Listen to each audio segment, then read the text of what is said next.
IGL studio and audience. We are back once again with your questionable host GigaSaurus Games, showing off another new game from an independent developer. This time the game is Widgets and Digits from, I'm told they're the Friendly Bee Game Company. I don't know what to make of that. We're So certainly friendly.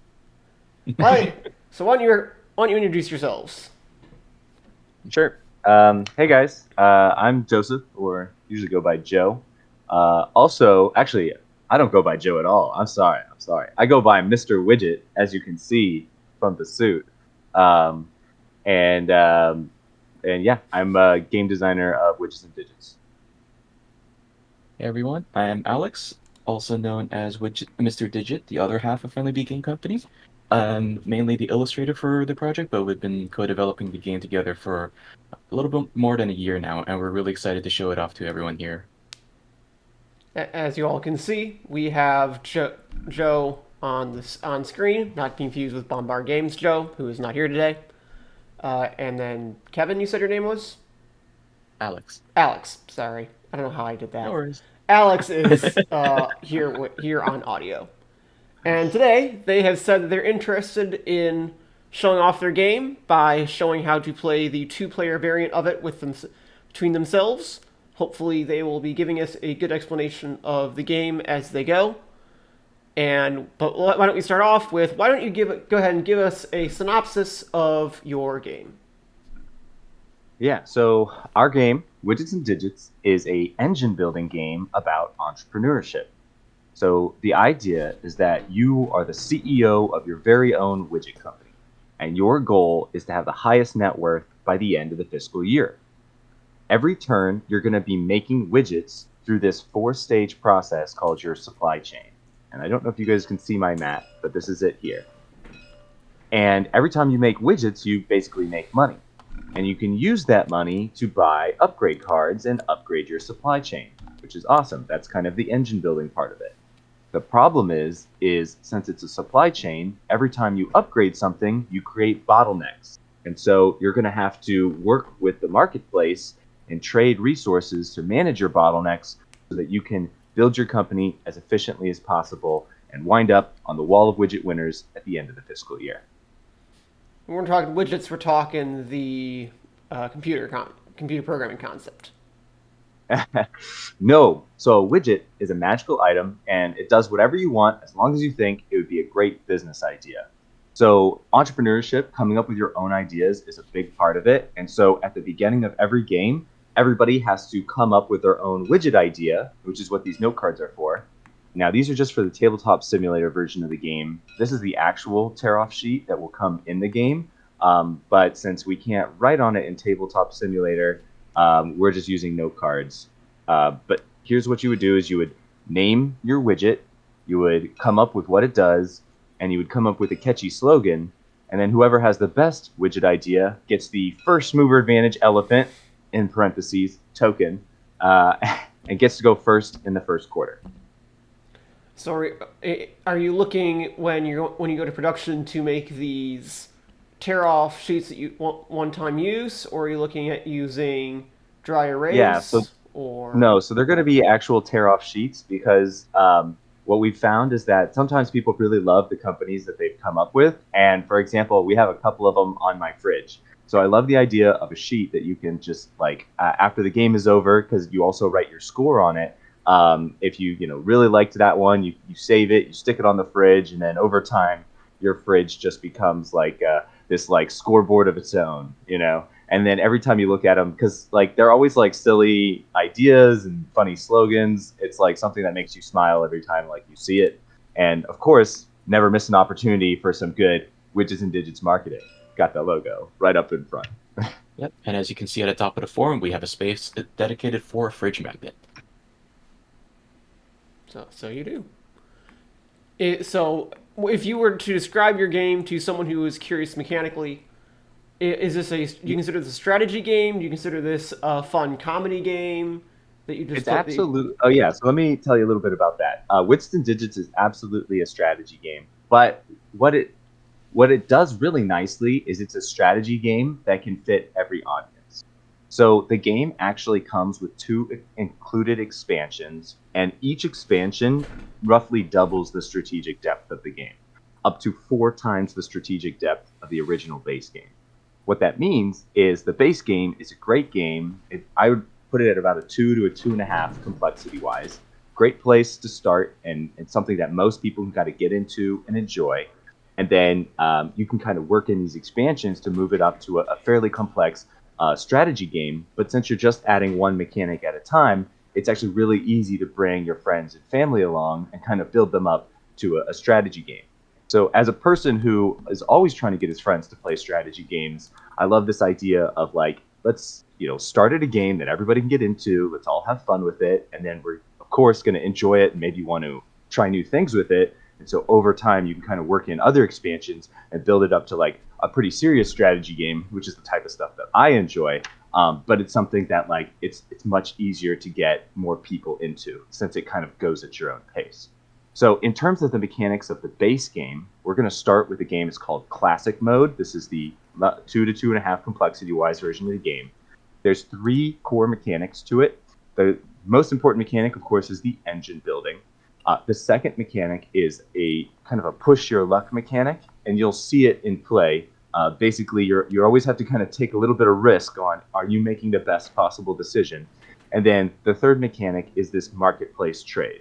And the marketplace trade is really interesting. You'll see how it kind of works out. But essentially, all of your decisions are kind of based off of the decisions that other people are making because it's going to affect the market. All right. And this is, I don't want to talk about it too much. You guys just kind of have to see how it plays out. But it's a really interesting game in that it's supposed to make you feel like you're running a business. You're making the same decisions a business owner is going to make. You're going to make them actually the same way a business owner would make them, kind of having to plan them out and then execute them, and then don't forget about your costs, and it and in that way, it definitely succeeds. Nice. So, I'm curious from a marketing perspective. Then, do you prefer calling them expansions? Do you prefer calling them modules? Yeah, I don't know. I think we're just calling them expansions or alternate game modes. The truth is, we view widgets and digits as the whole game, right? So it's not for us. There's just different ways that you can play the game, right? But like for example, we prefer everything together. That's pretty much the only way we ever play the game is all the game modes combined together. We call that the executive experience, and that's our favorite way to play. But the truth is, I kind of like the idea that you can pick what parts of the game you like and you can kind of build your own game out of it. And then whatever your group likes to play, that's kind of what you get to do. I think a lot of people will probably play the base game and like that's all they'll ever want to play. And that's fantastic. And like, as long as you're having fun. And then I think there will be people that are like, I like the base game, but like I could use a little bit more challenge. And then they'll start to work other stuff in and they'll find what they like. And there might be some people that don't like both expansions and they like just one of them, and like that's the game they want to play and they're having a good time. And yeah, that's great, you know? Yeah, and So, it's really go ahead, Alex. it's Yeah. yeah, and we really try to make it very customizable because it's not just like a linear difficulty scale. It's more like a choose your own adventure kind of deal because both of the expansions have kind of different themes and add different mechanics. For example, the Worker Wars expansion adds kind of worker placement mechanics, and the boardroom battle kind of adds like card combos and asymmetric gameplay as well. So depending on which kind of core gameplay mechanic you prefer, you can kind of go one way or the other, or bring them together for the full experience in the end as well. So Yeah, it's that's a really great very point. customizable. It's not just about like that they make the game harder because the truth is the way that they actually build in when you understand the core game it doesn't actually make understanding much more difficult. It's really more the type of experience you prefer. So the worker wars version with the worker placement is going to be more of a thoughtful strategy change to the game, whereas the card combos and the asymmetric play of boardroom battle is going to be more of like a take that and blocking and comboing change to the game. And I think those different experiences are going to appeal to different groups of people. And some people will just want all of it. So that's where it becomes interesting. Cool. It certainly sounds intriguing. So then, I suppose with all that being said, I suppose we might. I think we've left our wonderful audience waiting long enough to just give a weird town hall like the one I went to yesterday in Pittsburgh. Uh, it's fine. The whole world can already figure out exactly who I am. Who I am anyway. Um, I mean, our names are on the box, so everybody knows who we are. Yeah, go ahead. yeah. All right. So with all that being said, let's go ahead and get down to the game. The plan here is those two will play, and I will watch, and I will also manage the stream. I may turn my webcam off sometimes, and you may just get to watch uh, Joe on screen. I will be if anyone is watching. We probably have one viewer right now. I will be keeping an eye on the chat. Welcome to the stream. And if anyone in the chat has a question, you can go ahead and post it, and I will let our developers know. And I believe that is all of the administrative stuff to get taken care of. Because I will also add, yes, I checked our audio is going through to Twitch. I should have checked that earlier than I did, but it is going through, so it's fine. All right, fantastic. All right, so Joe, Alex, take it away. Cool. Let me just give a 2-minute overview of how the game is played, so people kind of understand, and then we'll get started. So Widgets and Digits is played over the 4 quarters of the fiscal year.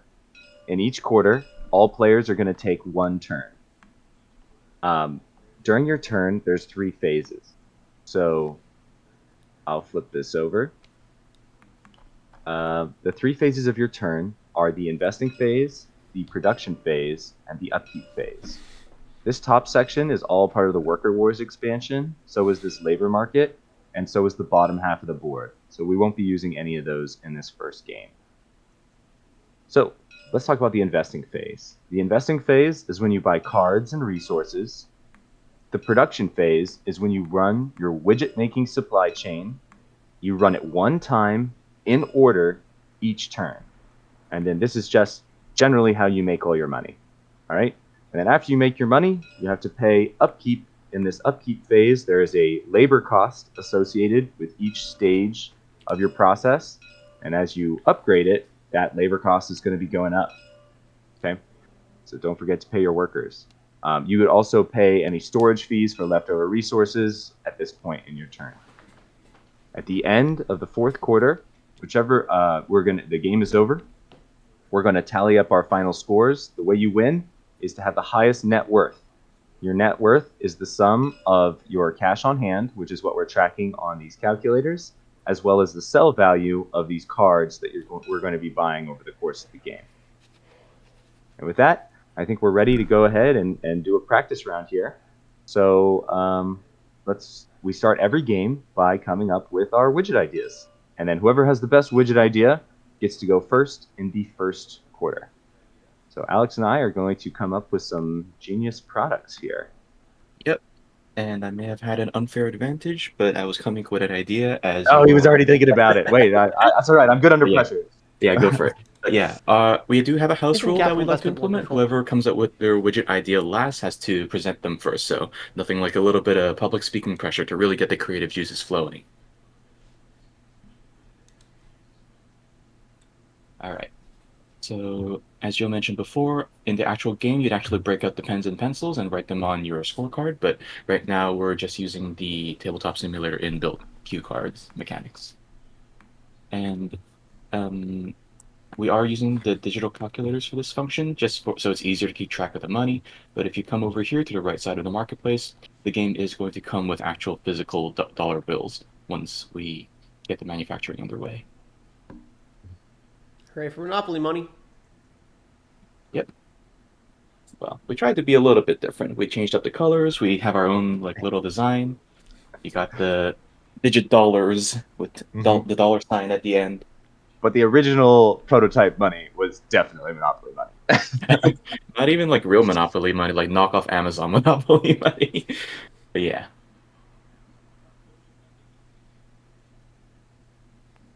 Just put the fiscal year tracker back to Q1.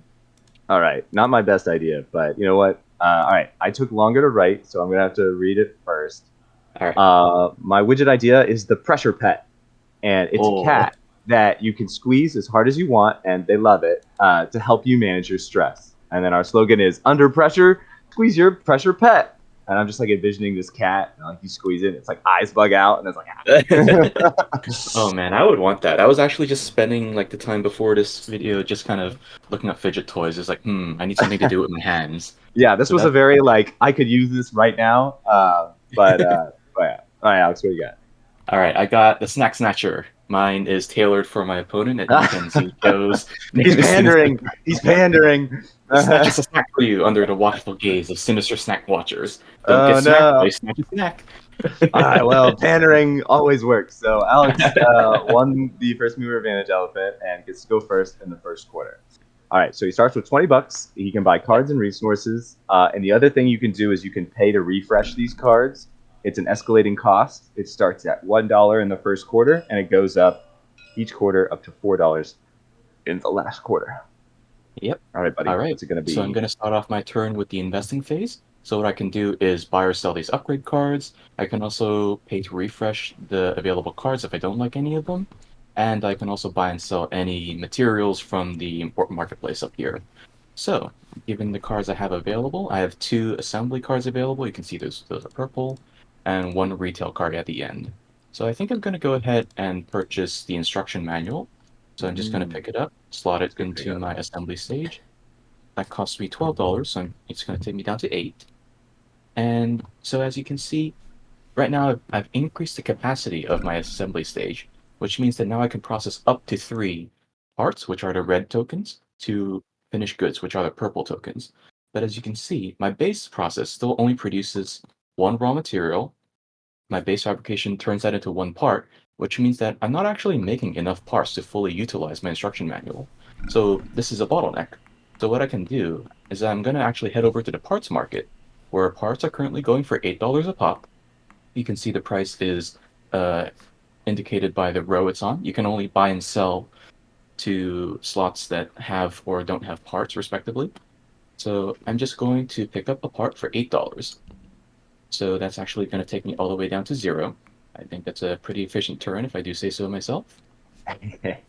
And seeing that I'm out of money, I'm just going to end my investing phase. You can take as many of these actions as you want as long as you have enough cash. You could theoretically buy as many upgrade cards as you want, but if you have the money.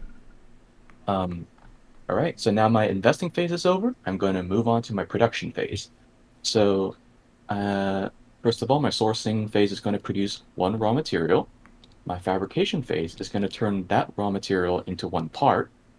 And now my instruction manual in my assembly phase is going to turn both of those parts into 2 finished goods. Now, since my retail stage only still has a capacity of 1, I can only push 1 of these finished goods into the retail stage, brand it as my finished widget, sell it for the maximum price of $20. So I'm going to pick up $20 here. Just going to illustrate it using the dollar bill first. Going to add $20 to my counter. But as you can see, I do have a finished good left over. So I don't need to just hang on to it. I can actually sell it back to the corresponding marketplace. So as you can see, there's an open slot on the finished goods marketplace on the $14 row. So I'm going to sell it for $14. So that's a total of $34 that I made on my turn. As you can see in the marketplace, as the markets fill up, things start to get cheaper, and as it empties out, it starts to get a little bit more expensive. So that's how we kind of incorporated real business economics into the game as well. You got your supply and demand curves. Um, all right, so that should be my production phase done. And the last thing that I have to do is you got to pay your workers. I don't care what your opinions are in unions, people still got to get paid. So my total labor cost in classic mode is the sum of all the little arm symbols at the bottom of the card. So you can see my sourcing is 1, fabrication is 1, instruction manual costs 3, and retail is 1. So that's a total of $6 is my labor cost. So I'm just going to take away $6 from my total, bringing me down to $28. And that's my turn. Awesome. Do you have any questions, GigaSaurus, about that? I know we moved pretty fast here, but So it looked like, for those who were keeping track, that Alex upgraded his supply chain, bought some goods, used his upgrade supply chain to turn that good into more valuable goods and sold it. Yep. Yeah, as Right. you can see, since I bought a part for $8 and sold it for $14, I made a profit of $6, in addition Yep. to my base widget process. And what makes this game a little more interesting in regards to the way trade is handled is you have to actually buy goods, turn them into other goods, and then sell them back. And then your profits are all determined based on what everybody else is buying and selling. So it functions like a real market. I see a lot of games where like I'm gonna produce gold and gold sells for more than silver, like, and it's just generally you just have variety of resource types with arbitrary price points. Maybe you have some slight shifting in like the value of a certain good, but it's usually driven by game mechanics. This game, trade is exactly what trade is. What people want is expensive, what people don't want is cheap, and you have to strategically plan your business around that if you want to win the game, which is kind of interesting. Mhm. All right, so I draw to replace the card he bought. Notice nothing replaces during his turn unless he pays for a refresh. So it's my turn now, and I got this sweet little grandma card. How could I say no to grandma? I'm gonna get $8 made with love. It takes me down to 12. And then I'm going to buy 2 raw materials for $9, which is going to leave me with 3. And I'm going to go ahead and run my production. So your strategy is basically always trying to take advantage of your capacity. And in classic mode, especially, you want to essentially like just get as much money as you can out of every turn. So that's why we were both going for some kind of larger capacity cards, just trying to make as much profit as we can right now, because the nature of the game is that the money actually allows you to buy more investments in the future, and so it therefore actually has exponential growth potential. So the more money you can make early on, the better off you will be later on. That's a little advanced strategy for people who have played some other games before. So Welcome I to get Engine one raw Builders. material. Love an engine builder. Yep. So I make 1 raw material for free. So I have 3 total. All 3 of my raw materials are going to become parts because of my sweet little grandma making me parts cookies. Um, and then 2 of them are going to stay behind because, again, I have a bottleneck here. I can only produce 1 finished good from my stuff. So this part becomes a finished good. This finished good goes to retail and sells for $20. There's my 20. So I'm up to 23. Oh no, 23. And then I'm going to sell both of my parts into this market. And notice, because Alex bought a part here, he actually freed up a space, and I will make $1 more than I would have. Yay, cooperation. So I'm up to 39. And Mhm. then my labor costs with my grandma, who apparently is charging me out the nose. What the heck, grandma? Is $7. So I'm down to 32. You gotta pay And for our as healthcare. Yeah, exactly. It's just Healthcare ain't cheap. those healthcare premiums are ridiculous if you want grandma on your team. All right. So the first mover advantage elephant will shift over to me. We're in quarter 2 now. We discard cards and start with a fresh draw. So I imagine you could All have held on right. to those parts if you'd wanted to, right? No. So at the end of the quarter, you always scrap what didn't No, get bought during the quarter, The and you do a parts. fresh. The the parts. Oh, you resources. could have. Yes. So that's what the warehouse is for. It has storage fees if you don't want to sell, and it's $1 per resource per turn. If you, So I'm not about to pay Jeff Bezos anything. So I was happy to sell to the free market. Yeah, what's your question? this is not no question. This is just thought as someone watching the game. Your raw materials and your finished goods. The actual display, the black and the purple are a little close, and they're both sort of roundish blobs in design, so they do look a little bit. They do look somewhat similar. If you care about keeping them looking separate, you might want to consider making the purple a slightly lighter color or something. A little Mm, vibrancy. Okay, that's a good call out. for Yeah, having accessibility. Because Yeah, especially if haven't you heard. scroll out far enough, you Yeah, might see your. I at least am seeing that your actual token art ends up wrapping around, and then the two th- tokens do look almost exactly alike. Okay. Yeah, It's a good that's a point. good call out. We'll take a look at that. Haven't heard that one before, but we always want to make sure that the game Well, is. it'll probably be on stream, so you can go back and check the pod Yeah, later. yeah. I'll Need to check. be able to like see it from 2 miles away is always the goal. We want visibility, especially if you want a family game. You want everybody to be able to look at it. Yep. Hmm. Um, okay, so this is where things get to a little bit interesting now. So I can make money with any of these cards, right? All three of them represent a profit opportunity to me. But here's the question: are they the best move for me right now? Because really, I want like a 3 in the purple stage because my grandma is making 3 parts. None of these are a 3. And so I'm kind of now I'm wondering, and remember, I can always pay to refresh. So what I'm evaluating is what I think my odds are of getting the card I want. Finish fusion drill. I could sell raw materials, but they It also would, mean you don't have to buy any. yeah, because they are selling for more money. And Alex is already starting to flood the purple market. So this is Just a little where, bit. but if I flood it before him, I can block him. Um, this also would let me complete my engine, which isn't bad either. Um, Mm, selling finished goods is a really good way to make a lot of money.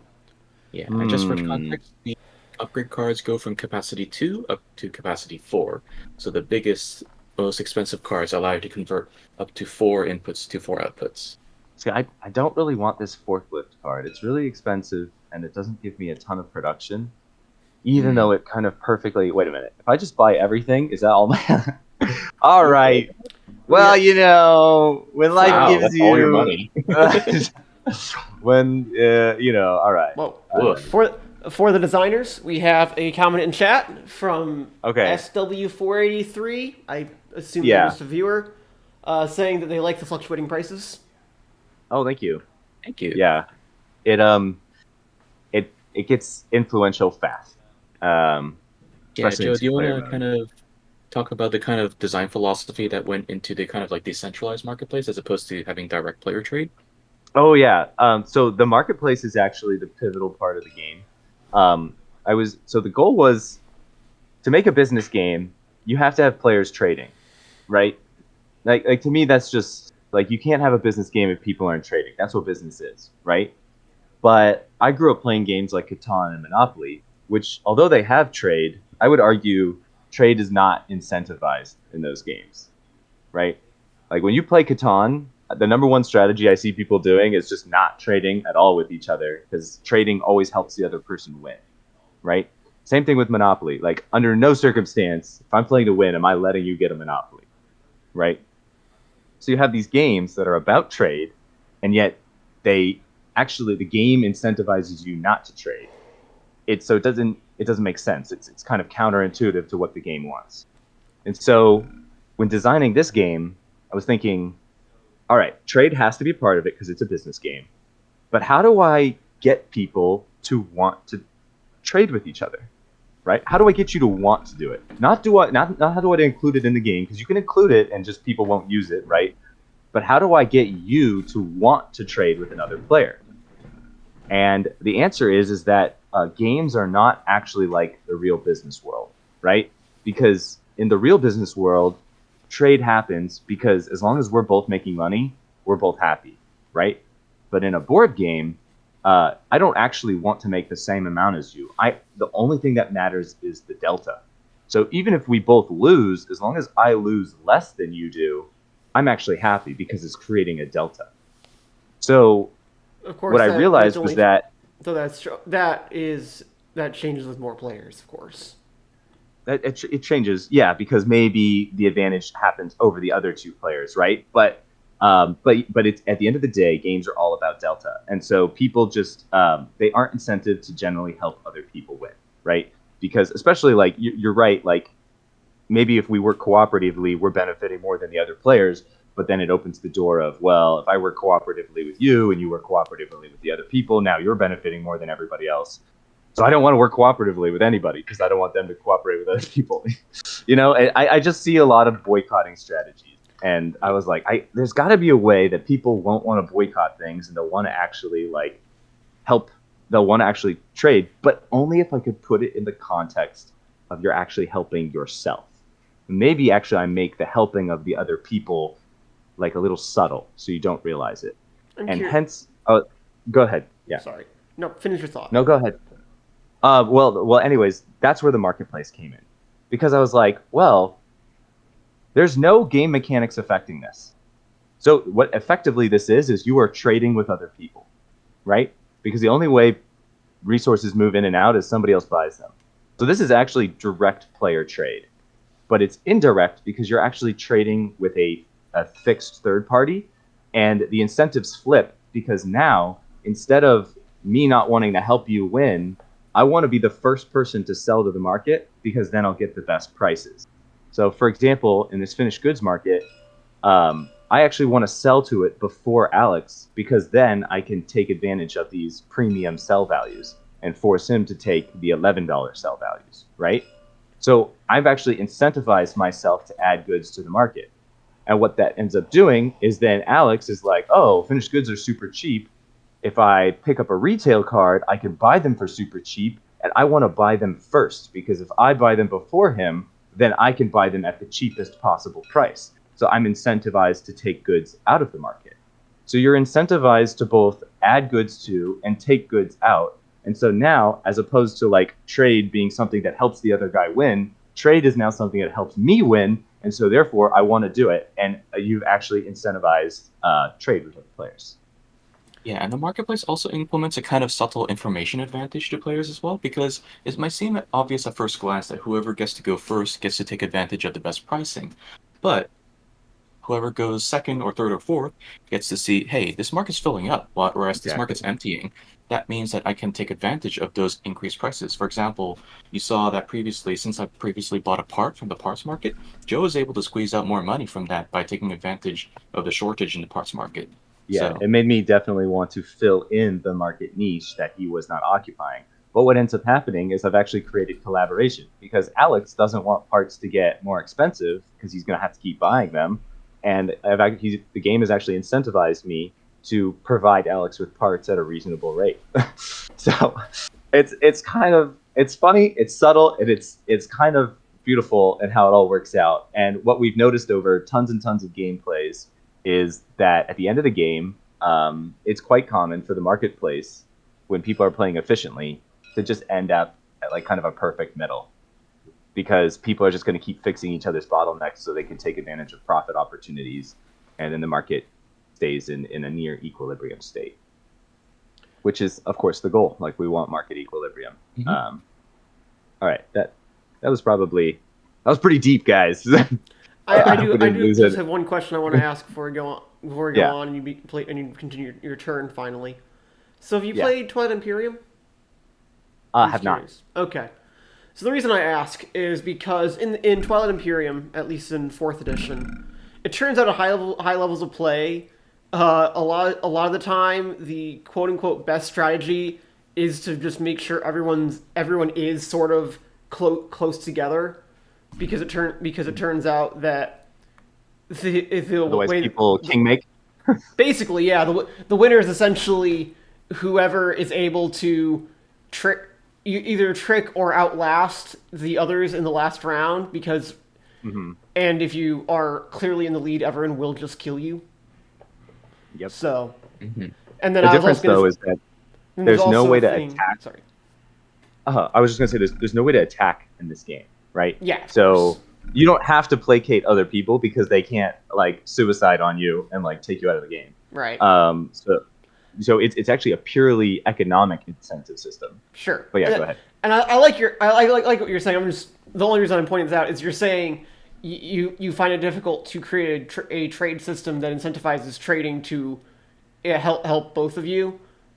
And I was gonna say in games where you have large player counts, it also can work out as trading is best because if one person is trading with everyone, even if they're getting slightly disadvantaged trades each time, the sum value of all of those trades ends up being more value than any other individual's getting, which means that everyone ends up wanting to trade with everybody, and someone who tries to play hardball and not trade actually ends up falling behind.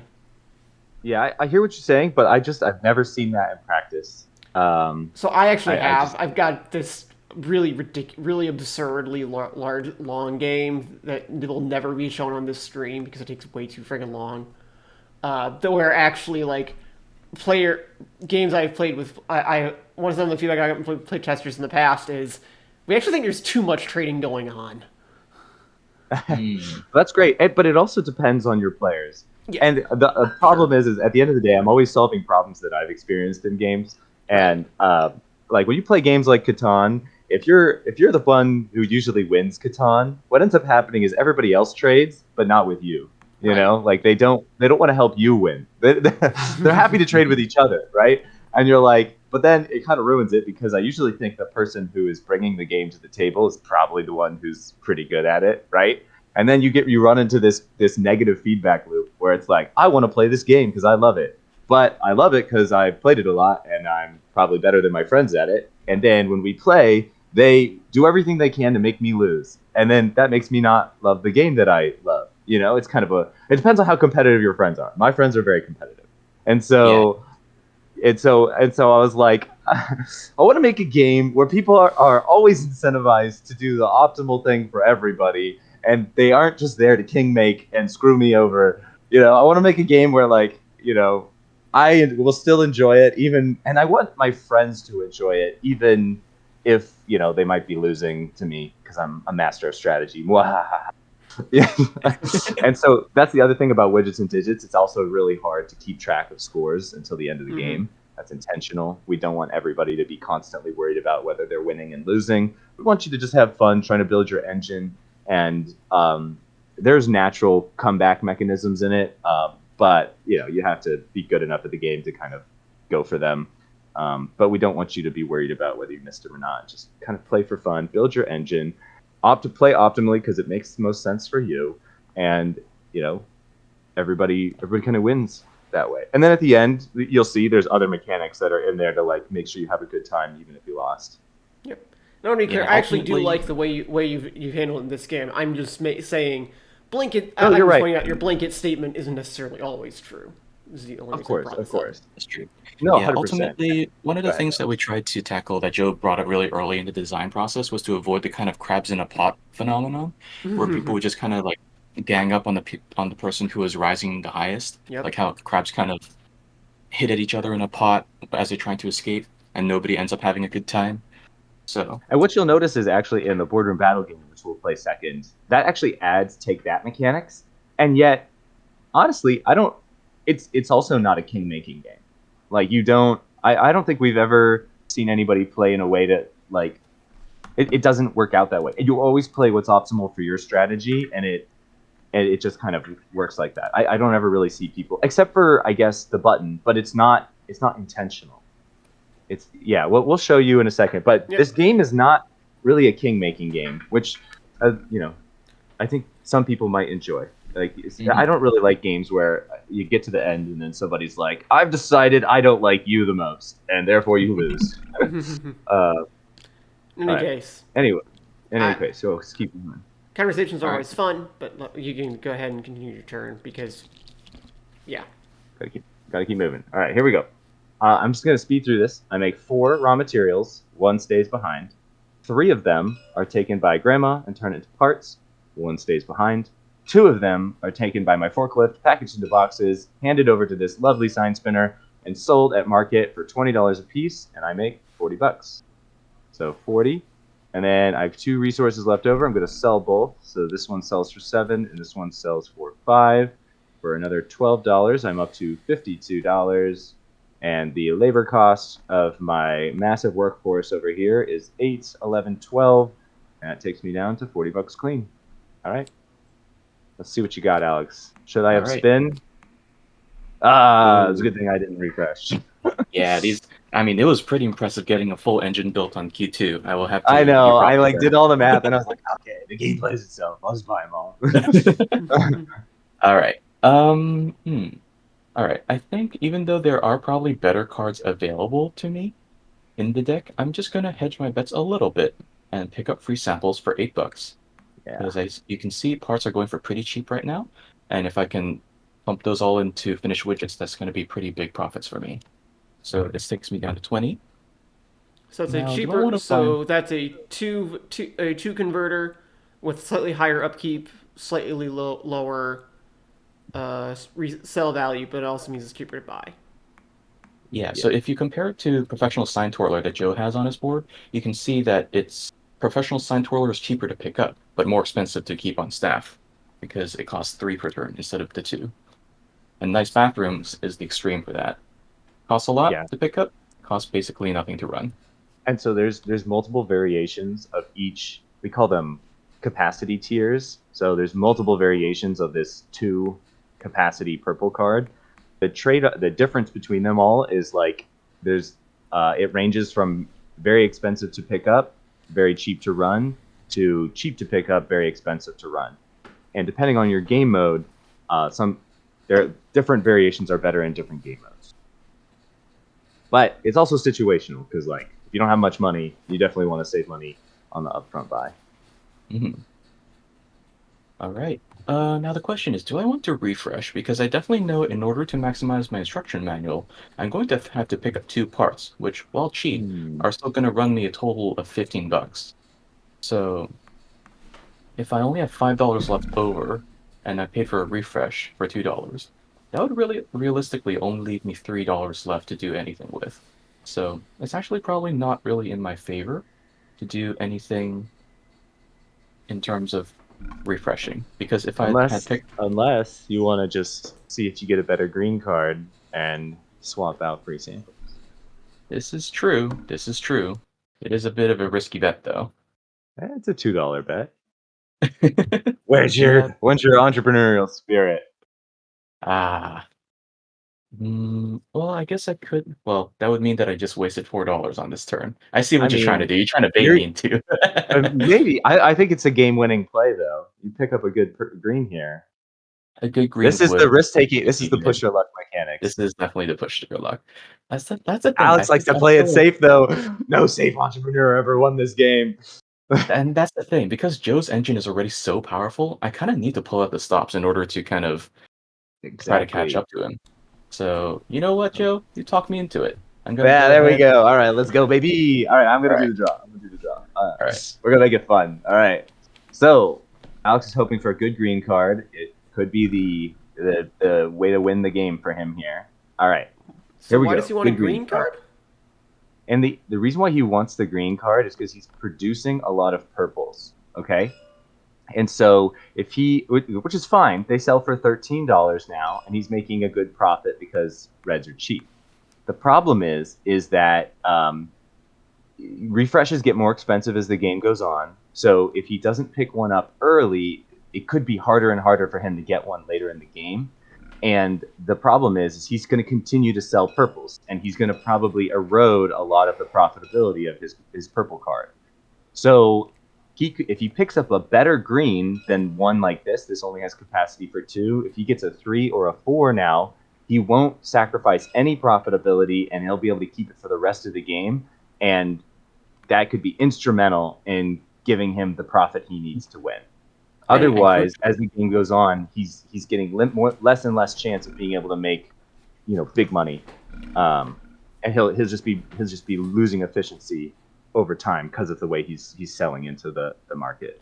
And if you buy a yeah, and second crucially, green, you sell the first green to partially pay for it. Yeah, this was like mhm, a hedge your bets move. Like since a green showed up that was pretty cheap, there was no world where this isn't a bad idea. This is a safe bet. At least he's got one, right? But if he can pick up a better one right now, and still have enough money to get his 2 reds, like that's a game-winning play where he's suddenly going to be able to make a lot more money as the game goes on. And as I said before, profit is exponential. So setting himself up early in turn 2 like is huge. And as Alex was pointing out, It's not just about whether his engine is good or bad. It's whether his engine's better than mine. And I got pretty lucky already. So he's thinking he has to take a risk here to have a chance to kind of catch up. So we're definitely playing a little more advanced strategy right now. This is probably not how beginners would play the game. They would just be focused on getting cards for each square. We are thinking pretty strategically about the end game and about the moves of our opponents here, which is kind of how you can start to tell that people have played the game a couple times. Fair enough. Yeah, and just one thing I wanted to add about retail. Retail, the green cards are actually really powerful because they're not influenced by any kind of marketplace in terms of how much profit you get from them. It's always a flat $20, so it's a very safe bet of making money if you can get your materials all the way through into retail. All right, Joe, deal me out. What do we All got? right, first card. We're hoping for a green. We want at least 3 production or higher. Here we go. First card. And super Ooh, glue. purple Good card. card, but not what he wants. Here we go. Not Good all I green, want. good green. Oh, all right. It's always the third Mm. card. I'm telling you, it's always the third card. Here we go. Big money, no whammy. Oh, Same green as before. Ah, well. well, I told you it's always the third card, but Yep. I don't Ah, know. well. Yeah, it was a $2 bet, small bet, small bet. All right. So because I need to spend at least $7 to pick up a single part, I can't really afford any of these cards available. So, well, my bet didn't work out. So be it. I'm gonna go ahead and spend $15, pick up 2 parts, takes me down to 3, and I'm gonna run my production. So sourcing gives me 1, fabrication turns that 1 raw material into 1 part, so I have a total of 3 parts to work with. Instruction manual converts all of those to 3 finished goods, but free samples can only sell 2 of those for $20 a piece, which gives me $40 plus a spare finished good. So just banking the $40 first takes me up to 43, and I'm going to sell this finished good to the finished goods market for another $13, bringing me up to 56. And in terms of labor, let's see, 1, 2, that cost me 7, so that takes me down to 49. All Okay, right. it's the end of Q2, so we're moving to Q3. We're gonna scrap these guys. Okay, Yep. though, because Alex is going first in the next round, and he saved himself a bad draw. So let's see. Might have saved yourself. Ooh, okay. Oh. Hey, it was worth it. Because otherwise, you would have had to pay $3 for this refresh. Look at that. Future Ooh, planning. that is pretty good. Although Now red you're about cards to are going to be my bleed. major Yeah, you're gonna bottleneck. bleed the parts market. That's okay. Yep. All right. Well, first things first, I'm of course going to pick up adding a coffee shop because that's going to let me sell up to 4 raw materials per turn for $20 a piece. So I'm just going to go ahead and sell free samples for $4. You can see its resale value in the upper right. So I'm going to get $4 back and spend 16 for, whoops, for adding a coffee shop. So that's a total of minus $12 for me. So that takes me down to 37. So I'm curious, can you choose to sell a card at any time? Yes, during your investing phase of your turn. Anytime during your investing phase. So Yes. you could even sell one just to downgrade it to the original. Yeah, yeah, but Yeah. I don't know why you would downgrade because you can always like trash resources. So it's not like you could ever produce resources to a point that like you're spending a bunch on storage. Well, Um, maybe your bottleneck is like at purple. You have a green that you can't afford to run, and if you could just get a better black to refill it to run through your whole oh thing. yes. Oh, just to convert it Hmm. into money. Absolutely, Yeah. that's a play. Yeah, for sure. And that happens a lot. It happens even more when you get to the more strategic versions of the game. Mm. Yeah, your assets are assets, baby. Feel free to liquidate. And remember, you can always buy resources instead of making them. So it's really just, what is the smart play here? Is it cheaper to buy a resource for $5, free up the cash now, and run something else? Yeah. Yeah.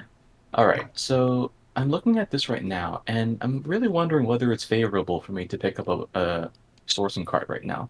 Because if I do, sure, that's going to give me resources to put into raw materials, but without a fabrication card, it's not really that useful in terms of kind of weaning me from my dependence on the parts market. So that's the thing. Leaving holes in your engine can be quite detrimental over time. You do have to So spend it a might, lot on resources, but yeah, it might actually be better for me to spend my limited amount of money. I only $37 left on resources. So let's see. Parts would put me at 17 total, and should finished be good would 30 put me at even. 30.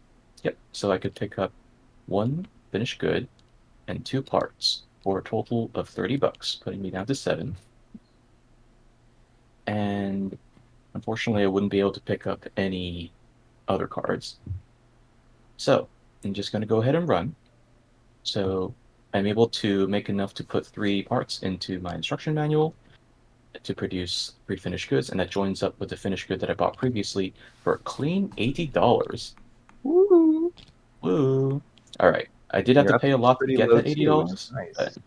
yeah. So let's see. How much do I pay in labor costs? So that's $9. So I make a total of 71, or a total of 88. 78. Sorry, 78. All right. Nice. All Seven right, let goes me to see Joe. what's going on over here. All right, so I'm in a I need purple and green cards. That's the name of the game. So I'm going to spend $3 here. Go down to 37. Easy refresh. What do we got? Give me something good. Nope. Okay, we got a Come on, red. baby. Come on, baby. We got a It's always the black. third card. It's always the Come third on. card. Ooh, the junior Oh, manager. junior Not manager. bad at all. That purple Although market's the so finished goods market is flooded. looking pretty full. You know what? I think it's still a good pickup here. So I'm gonna go for it. So $6. I get $6 for my forklift. This is only gonna cost me $6 because I get 6 back. So I'm at 31. I'm not gonna stop here. I'm gonna refresh again. So I'm going down to 28. Come on, big green here. Big green. Let's go. Come on. You give him a coffee shop. Give me a marketing guru. Oh, Ah, this come could be the on. forklift back for revenge. Oh, the No, reward. please. Come on. Oh, the toy Ah. shovel. You know what? Ah, I'm well. gonna go one more time. Here we go. Ooh, all right. Spending big money on the spin I'm this spending a time. lot on refreshes, but I want a green so bad. Come on.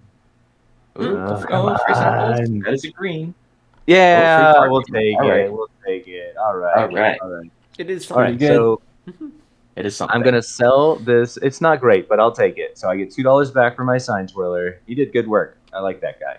It's gonna cost me 14 total, which brings me down to 11. Mhm. And not much I can do here. What I can do though is I can pick up one more part. So, you know, the bottlenecks start to get a little tricky to follow along with once you get a lot of numbers in here. Just pay attention and make sure the ins match you out. So I'm getting 4 here. So I'm good here because I'll be able to turn at least 3 of them into parts. But then I'll only have 3 parts and I could use 4 at my junior manager. So I'm going to pick up one more. So I'm down to 2 and we're ready to run, baby. So Fusion Drill produces 4 raw materials. One of them is left behind. The other 3 all become parts. All 4 parts with the one I bought become purple cards. I'll have 1 purple left over, and then 3 of them get sold through free parking for a total of $62. I'm at 62, and then I can sell these leftover resources for 13 and 4 respectively. So that's an additional 17. I'm up to 79. Oh, I'm 10 away from instant win. Uh, all right, 8 and 5 is 13 is 15 total. That takes me down to $64 at the end of my turn. Yeah, Okay. and even though you can see that Joe has like less cash than me, you can also see that he's a much bigger built-out engine. And do remember that the your total net worth factors in the resale value of all the cars that you Mhm. have equipped. So it's probably a pretty close game. All right, we're Mhm. moving into Q4, final All right, round. I'm starting us off. elephant goes to Oh, you. let's see what happens. Oh See what boy. your draws are. Wait, what happened? Why did my guy move? I don't know. Fusion All drill, right. lots of So why were you talking calibration. about instant win? It's a joke. If Oh, you have okay. 69, Oh, if you have 69, you win the game. Is the joke. All right. Refreshes get pretty expensive in this round, and you have to remember your money is your score is your score. So like you don't want to waste money. There are better green cards in here, but there's a lot of deck left to go, and It's $4 to refresh. I don't think I'm willing to risk it. So I'm gonna actually buy a part here. It cost me 11, so I am down to 53. and I'm just going to run my engine. So the same thing happens as last time. I will have a raw material left over. All 3 parts that I make combined with the one I bought to become finished goods. I will have a finished good left over, and I will make $60 through my thing. So I'm at 113, and I'm going to sell all this leftover stuff. This guy goes for 13. This guy goes for 4. That's another 17, and I am at a clean 130. And then my labor, and then it's 15 for all my labor costs. So I'm at final cash in hand of 115. It's a pretty hefty labor force. I'm hefty, baby. You know what they say when they see me? They say he must be a trash bag because he's hefty. All right, and sounds mean when you put it that way. it's kind of like an underhanded compliment in a way, I suppose. All right, go for it. All right, now one of the things that's kind of like an advanced strategy that Joe very kindly didn't do is that you could theoretically pull a refresh to prevent your opponent from getting those cards. So I do notice that Joe has left me some. I know nice you got pieces. some fantastic cards. You have a perfect engine, but you know what? I didn't want to waste the $4 here. That's fair. $4 can make a difference. You never know. That might be the nail in the coffin. I don't know. All right, so I'm gonna go ahead and pick up the same geologist and motivational closer for a total Yeah, of I should 20. have done it because now you can get reds. That would have been it right there. That would have been pretty good. All right, so I'm basically independent from the market now. Apart from, I'll just pick up a finished good just to round out my coffee shop. So that takes me down to 45. Play strategically here. Yep, and I'm just gonna run my production. 333 joins up with a finished good for a total of 80. So that takes me to 125 minus. Oh, it's gonna be a nail biter. Oh, minus yeah. 14, so that takes me to 111. It's pretty close. Oh my god! All right, and so it's the end of the game. So now we tally up our cash on hand and the sell values of our machines to figure out our final net worth. So let's see what we got. All right. I should have done a refresh there. This plays. I don't know. It could have screwed me though. I think you're fine anyway at a glance. Yeah, Joe's got his engine built pretty My early. engine, so. I think I have an expensive engine. I think that's what's going to save me. All right. I got a total of 135. Woo! I made it to 141, baby. Ooh, all right. Nice. So the game is going to have on the inside cover, it's called the Wall of Widget Winners, and it's essentially a scoreboard. When you win, you get to record the name of your company and your score on the Wall of Widget Winners. So you'll have kind of this permanent scoreboard for posterity. But a game's not just about winning and losing, it's about what kind of business you were able to build. So if you flip over the rule book, you can see on the final page a score ranking sheet, and you can see what kind of business you were able to build. Alex and myself, as experienced entrepreneurs, made it to the legendary turtlenecks and magazine covers and the top of the scoreboard. So, pretty good game. All right, well played, well played. So it's easier to get. Is this a game where lower player counts tend to result in higher scores or not? So essentially, the way it works is in classic mode, which is what this is. Game's a little bit easier to get higher scores in. So what we're saying is basically, if you find yourself starting to achieve turtlenecks and magazine covers, that means like you're ready for trying one of the expansion modes. In the expansion modes, it's extremely especially Worker Wars. It's extremely difficult to get turtlenecks and magazine covers, but still possible. So, once you find yourself top in the score rankings, you're ready for the next level. And then, have you mastered the mechanics of widgets and digits, and can you still achieve turtlenecks and magazine covers? Mm-hmm. Okay, so that was classic mode. All right, do you think we have time to run executive experience? I think so. Out, we're only at an hour. Yeah, right. we can always play a little faster if we need to. All right. Yep. Can you promote me and I can load it up, or if Alex got it ready? Okay. Yeah, I have it on my workshop list. Let's boot it up. Let's go, baby. Here we go. Yeah, it's interesting. All right. Welcome to executive experience. So we're going to be playing with 2 different rule sets included now. The first is called the Worker Wars rule set. So you remember the bottom of this, when during the upkeep phase, we were simply adding up this symbol, and that's how much we had to pay as upkeep. Well, now, in Worker Wars, you have to factor in worker placement. You start with 4 workers, And the arm, is the number of workers you need to run a stage. So remember, the cards have sometimes pretty high worker counts. If you want to get a card, in order to run it, you need to have the right number of workers. And how do you get workers? You have to bid for them. At the beginning of each quarter, we are now going to have an auction to see who can hire the workers. And workers, being the smart, savvy workers that they are, they're going to want to work for the highest bidder. So if I bid $0 and Alex bids $1, all of the workers would rather work for him. He can hire as many workers as he wants at $1 per worker, even all of the workers. However, although it might seem strategic to just hire the entire market and block your opponent, as you'll remember in the early game, money's tight, and blowing the extra money could be devastating to your scores. Also, your upkeep is now $1 per worker, and that includes workers hanging out in the break room that you weren't able to staff during your turn. So you gotta be really careful about your workers and don't overhire, or you could really screw your profitability. The second rule set we're playing with is the boardroom battle cards. There are now 12 cards with abilities. These abilities can punch, they can block, they can set up strategic combos, and using them strategically to win is going to be instrumental to the victory. Okay? And we can call out what the cards do as they show up. Any questions before we get rocking here? Seems good. Seems reasonable. All right. We're going to skip making our companies, except for the fact that my company will be called Alex's Demise. What? Get ready, Alex. All right. Do you want to go first or second? I went first last time, so let's have you go Joe's first. downfall. Yeah, we have in Alex's this demise game. versus Joe's Clearly, downfall. Alex's All demise right, is here we just go. a What's my company draw? to make Legend of Zelda villains. Ooh, the yeah, dog. baby. Oh, Ooh. yeah, baby.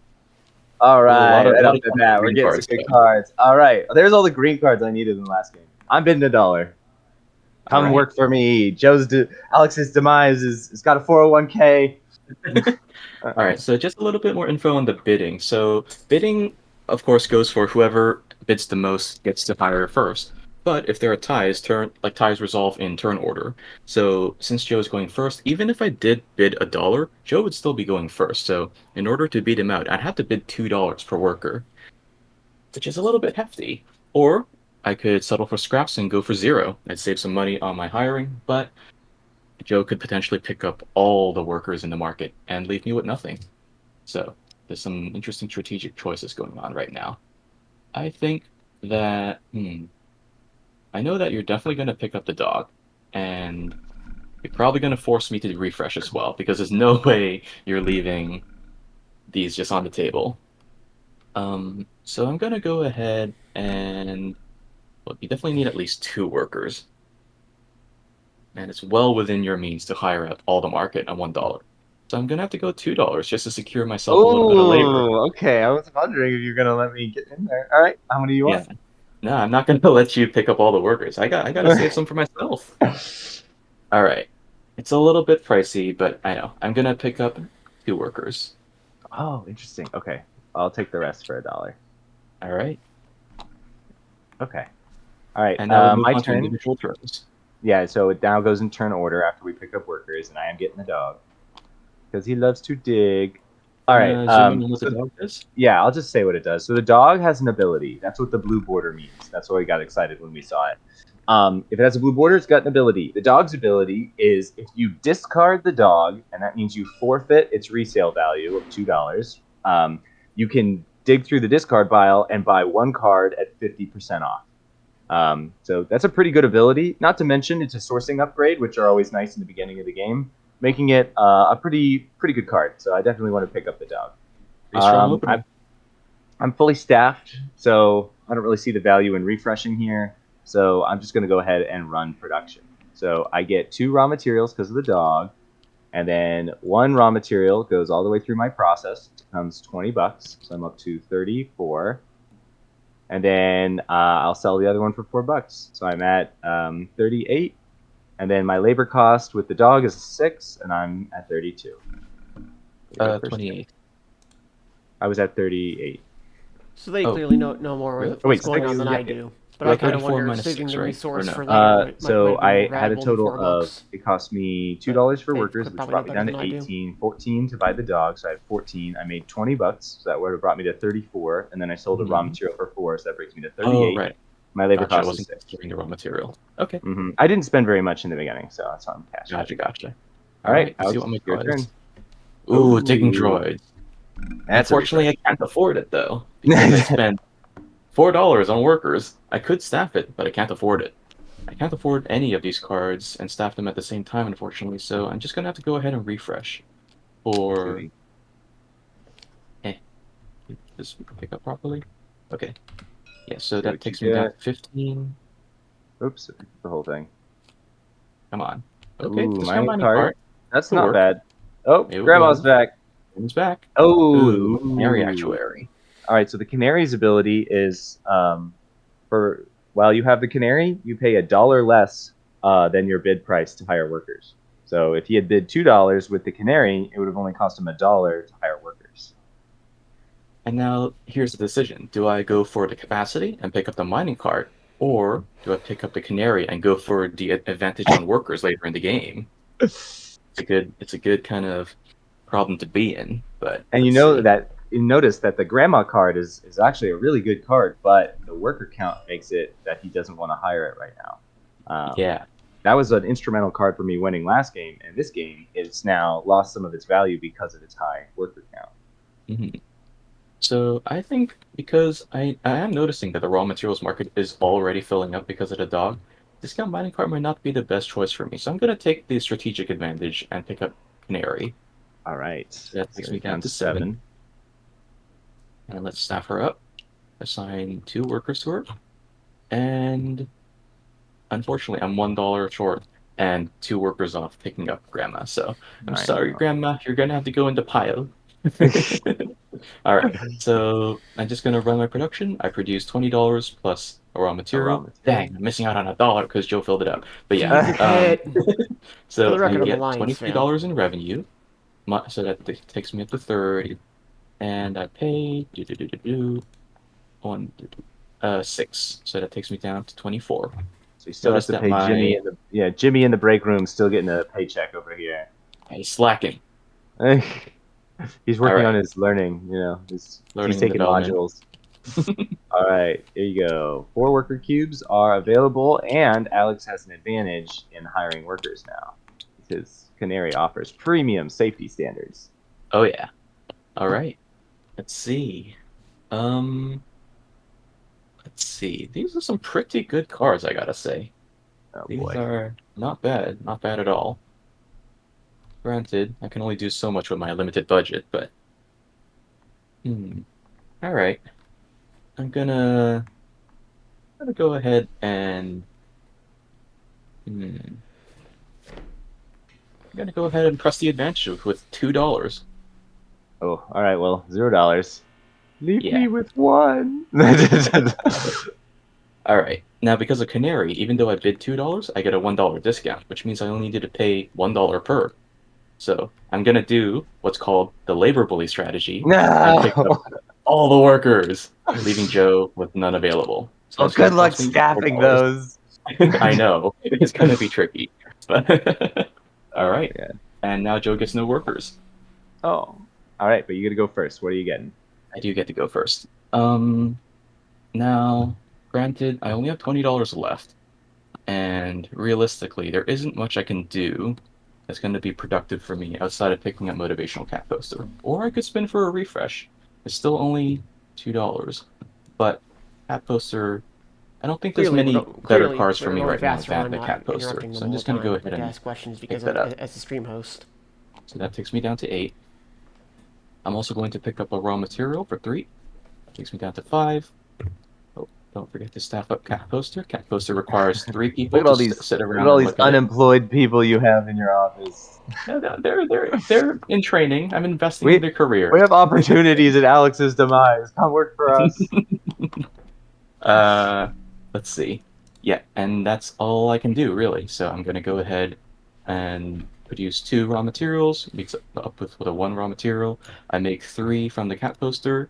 One of them goes through for $20, so I get 25. but I get 2 parts left over for a total of 15. So I sell 2 parts to the marketplace for a total of 40. Oh boy, time to pay my wages. So 1, 2, 3, 4, 5, 6, 7, 8, 9, 10. I have to pay $10 in wages. So puts me at 30. All right. Now let's see what I get.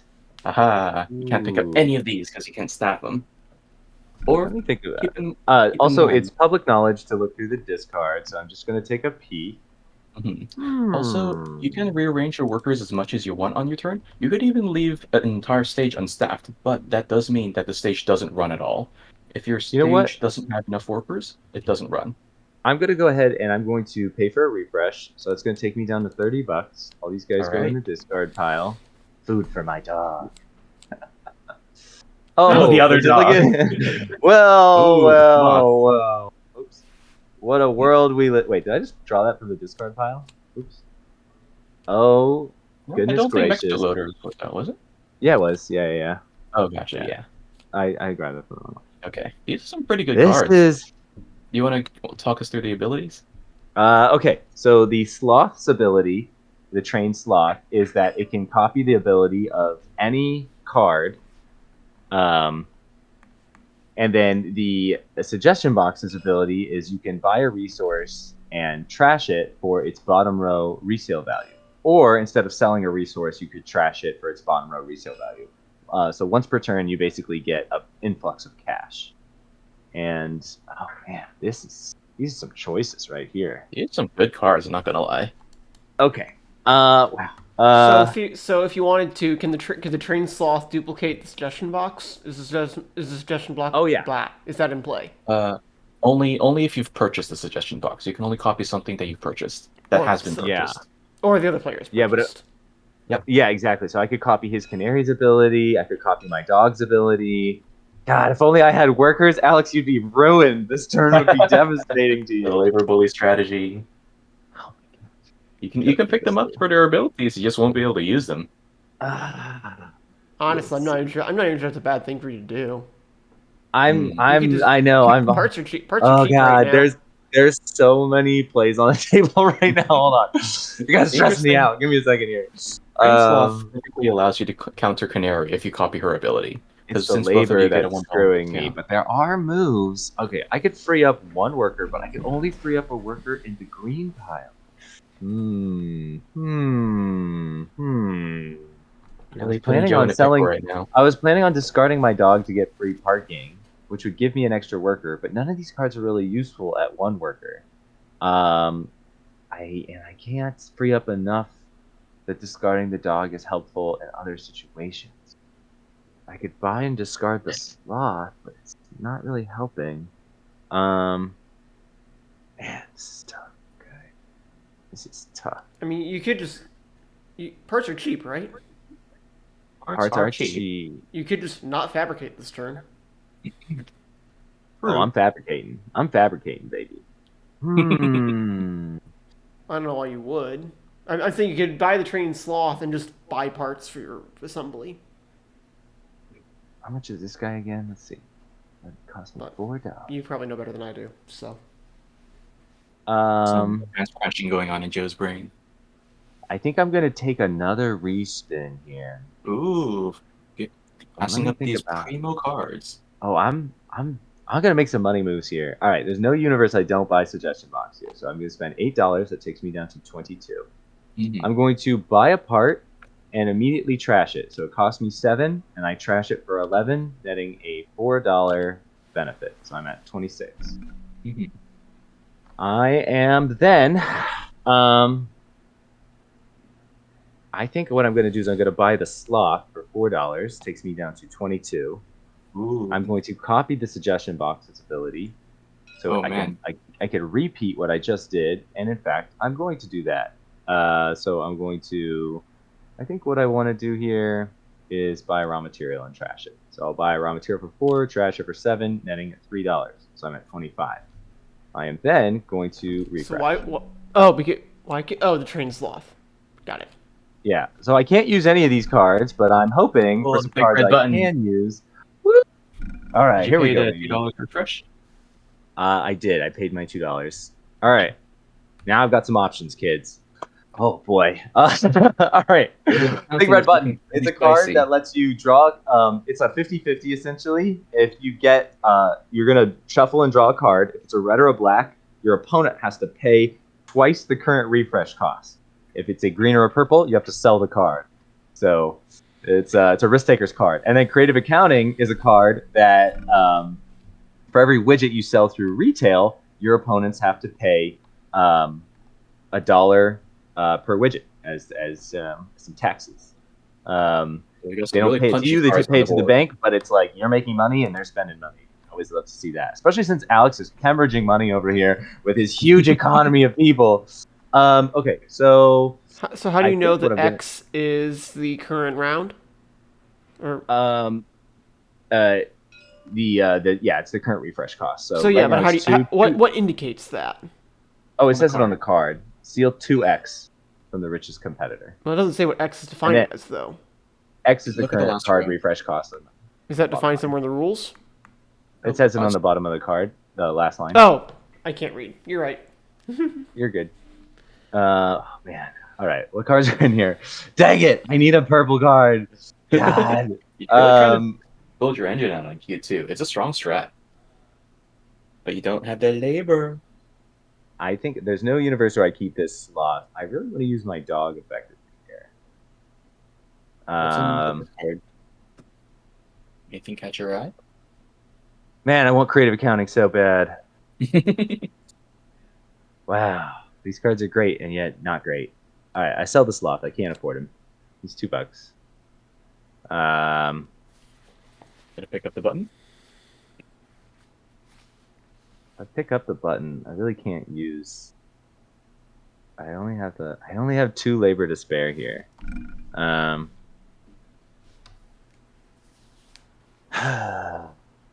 Oh, $4 takes me up to 29. you have one labor to Good spare if you bet. sell the dog, because you still got a I could. suggestion box. All right, here's what I'm gonna do. I'm gonna sell suggestion box.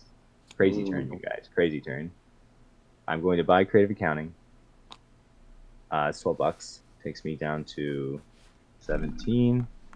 And then what I am gonna do is I'm gonna pick up a finished good. Takes me down to Chopping and 3. changing. All right, that'll play. So, what happens? I get a raw material left over. My dog makes 2, and then 2 finished goods go through my retail stage. I make $40. I'm up to 43, and Alex has to pay $2. Yep. Suck it, Alex. Gotta pay And my then taxes. I will sell this for 4, so I'm at 47, and I pay $6 in labor, so I'm at 41. All right. All right. And That we was win. that. What a turn. All right. Ooh. Beauty. Oh, that still Ooh. feels good. All right. So feels pretty straightforward. Once per turn, you get a free card refresh. Who Mhm. doesn't like a free card refresh? Pretty good car, especially with my credit Mineral account. Analyzer, or BMA, is the card that generally Joe spends the most time on. Because once per turn, you can privately look at the top 6 cards of the upgrade deck, you discard 3, and put the remaining 3 on top of the deck in any order. So you could line up some pretty good combos with BMA. I certainly want workers here. And Joe's Um, going first. but I don't need workers, so I'm gonna bid 0. It's true, you do have some good options. Well, of course I'm gonna go 1, because I still have my Canary discount. All right. Um, So how many I- workers do you want? That's the thing. Like Joe mentioned, I am overloaded on workers right now, and picking them up might be good, just in case for future use. But given Joe's draw right now, he has some pretty good 1 labor cost cards right now, so picking up all the workers isn't going to do that much damage. It might end up hurting me more than it hurts Joe. But then again, what's the future value of the workers? Are we How much is it gonna are we hurt? going to decide that we're in 2023 and we're not hiring software engineers? Yeah, this is the tech industry. No, I'm hiring software engineers to I'm going prevent all fraud and AI, hacking. baby. I've got my accountant and my dog. I'm a business baby. All right. I'm pretty good on workers, honestly. I got 3 people in the wings. I'm gonna have to conduct layoffs if I don't hire them, but I'm just gonna go ahead and hire none. Okay, So Joe, great. have at it. I think with the dog, I have a lot of options here. I'm not going to miss an opportunity to pick all these guys up for free. Yep. That free refresh is looking pretty nice. So I think I know what Um, I would do, but I'm sure you have better ideas. oh my Yeah, god! I mean, the talk free us through it. refresh and the BMA, like, man. Okay, I think the dog has outlived its usefulness. Oh my god. Uh, Okay, I'm interested in seeing your kind of like outsider's perspective on this. What do you think you would do?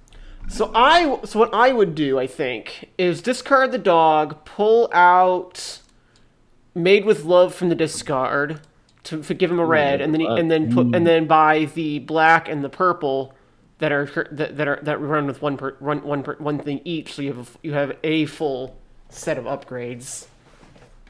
Pretty good. Full engine's pretty powerful. At least at a glance. At least at a glance. The one labor is nice. I think I'm limited a little on cash here, but I see some pretty good opportunities here, and I'm gonna play for the win. So what I'm gonna do, I am discarding the dog, so I forfeit my resale value. I don't get the $2. I am gonna buy mech suit loaders instead. Oh, So mix this is loaders. so it costs $20, except I get half off because of the dog, so it's only gonna cost me 10. So I'm down to $31, and I freed up the Mm. workers I needed for it. All right, let's think about this. Okay, so to get maximum value out of mech suit loaders, I'm gonna need to buy a bunch of reds, which are going for 8 apiece right now. So 16, I could buy and 9. That would be 25, which would leave me with $6 left over. And then you know what, baby? Selling creative accounting. You served me Ooh. well.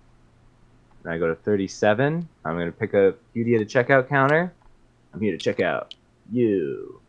That leaves me with one worker left over, which is a little bit of safety buffer for next turn. It costs $8. I'm down to 29. I'm going to go ahead and I'm going to pick up 3 parts for a total of 25. Seems like the Me, tabletop simulator mods $4 left sizes on over. these cubes is a little bit too All right, large let's for how run much this space they bad actually have boy. on their So I mount. get a Efficient. raw material for free. Raw material becomes a part. All 4 parts are going to become finished goods. I will have one You only have finished. three parts, I right? had I bought 3. Oh, you bought 3. Okay, they were stacked. I couldn't see. Yeah.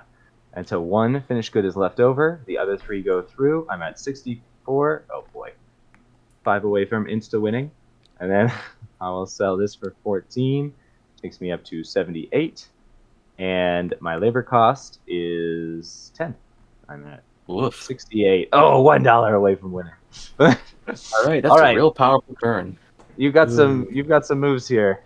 I I wanted those cards, but I was like, we're pushing the end game here. I gotta play for money, baby. Yeah, I gotta go big into my engine as well. Canary serves me well, but BMA is pretty powerful, especially in conjunction with Phil. But then again, I'd be kind of stupid to pass up super glue at this stage in the game. I mean, we're gonna I flood the mean, purple market. yeah, Phil would be. I mean, that's 2 refreshes. That's $7 of savings in the yeah, but next 2 turns. Plus, gotta. it keeps It's your Q3 options. already. I gotta really build out my engine at this point. Yeah, true. It's And so hard to pass up Phil. yeah, Phil is just such good value, and he I requires just like no Though work, like one at seven worker money, only. So. I can certainly imagine that Um, just selling goods from Well, Super the thing Glue is, if I makes more pick up money. super glue, I'd have exactly 0 workers left over if I wanted a green. And given this, I kind of do want a green. yeah, Because but the you could. I mean, you're gonna have to get it in Q4 essentially. Also, like, how much money? Oh, I I only guess. have 28 bucks. I'm pretty poor right now. Yeah, it's I'm because of pretty your cash workers poor. paying all those salaries. All those 401ks add up. All those benefits, all that medical insurance. Oh no. Uh, let's see. Yeah, I have options. The question is, what do I get? I think Screw I it. Pay for a refresh. I do want like I mean, BMA would be nice to have with Phil because being able to have a free refresh and scan the deck is going to be pretty powerful. But it's already Q3, and And you need money to you know, make that work. I need money for sure. If I pick up both BMA and fill, I'm gonna have to pay like $20 for the whole thing, leaving me only with $8 to pick up something else, which is theoretically doable, But but you would like be guaranteed to get the card you want, pretty much. Like you have 6 cards, you get to rig the draw, you get the draw for free. let me just take a quick peek in the discard pile just to eliminate what's available. I'm really looking for an $8 green card, which at this point is just I mean, really I realistically going have to be one of suggestion them. I box. don't think you're not getting an $8 green card. I've got it. No, not for cheap labor at least. Yeah, I know suggestion box is $8, and that's in the discard I pile. mean, So, there's for sure one more suggestion box. There's and there's 27. for sure another There's a lot of cutie. cards. We haven't really burned through the deck very much this game, so. That's the thing. I have a 2 out of 27 chance of getting it, multiplied by 6. Hmm. Hmm, the odds aren't fantastic. So yeah, I think I'm just gonna have to. I gotta go for the safe play. I'm gonna Safe play. I'm gonna pick up super glue. Yeah, you're fine on workers. You've got Canary. That's the one thing Yeah, you don't need to worry about. I do not need to worry about workers. All right, so let me just quickly snap up super glue, So for what it's worth, the probability and with my calculation on remaining that 12 out of $12, 27 is actually oh weirder yeah, than that thank because you. it's drawing without With my replacement, I remaining think. $12, I'm gonna go So ahead and let's see what's better for me right now. Mm, I can. Oh man, I'm $1 off picking up both a part and a raw material. Nah, it's always a Dang dollar. it! Always the dollar. Oh well. But since I mean the price differential is actually $5 on both ends, Except you're so gonna probably need to do this again next turn, so you probably want to right. make parts cheaper.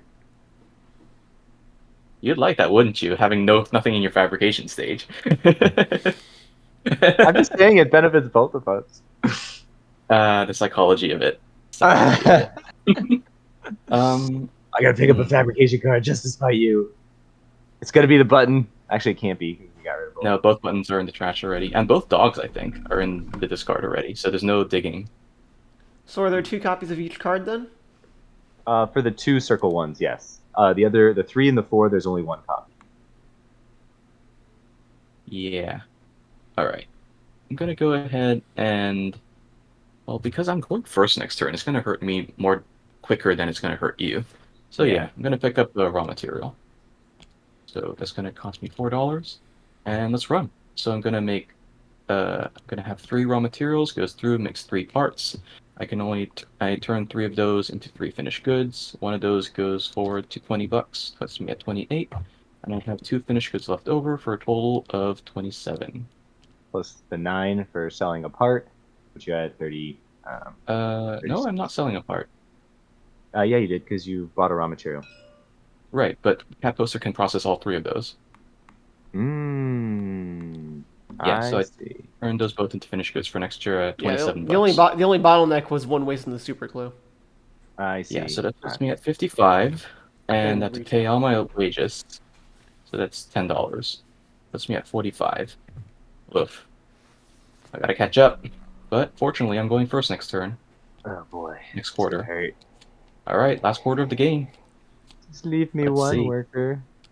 Ooh, you need a Ooh. green. Oh, we Oh got Sleazy. no. We got Oh wait, Sleazy.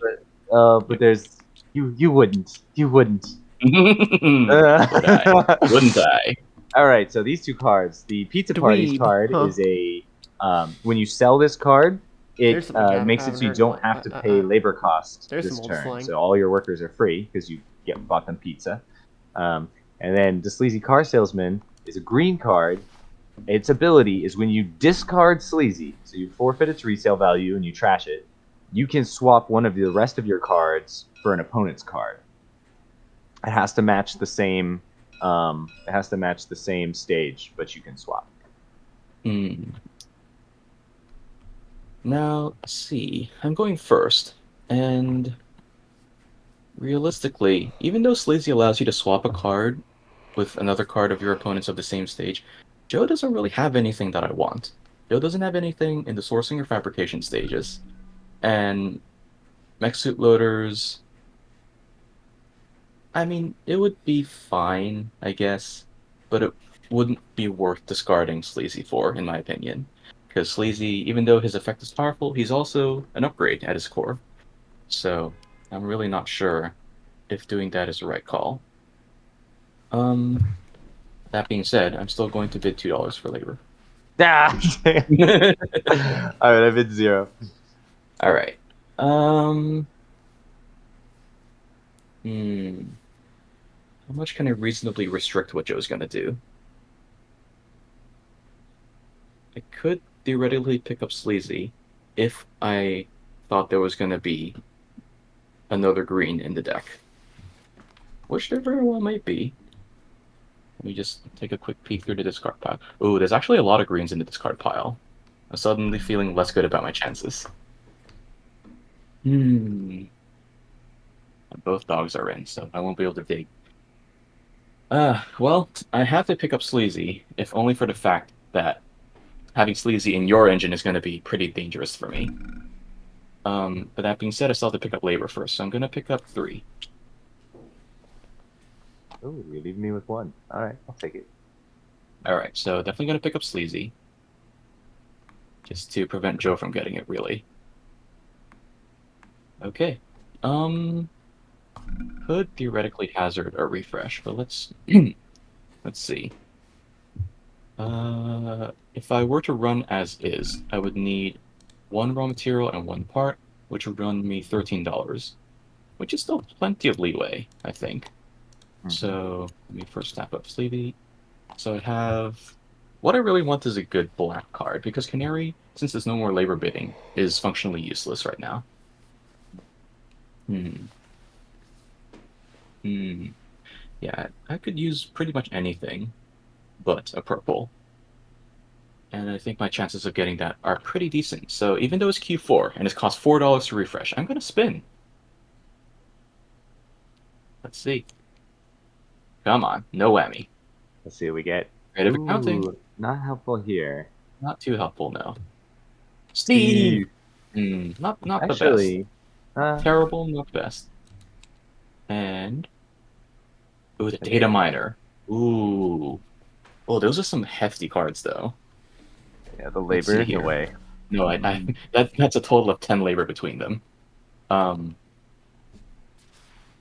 could at least I could pick up creative accounting and data miner though. Yeah. Yeah, I think I'm gonna go ahead and do that. So I'm gonna sell Sleazy for $2, pick up creative accounting for 10.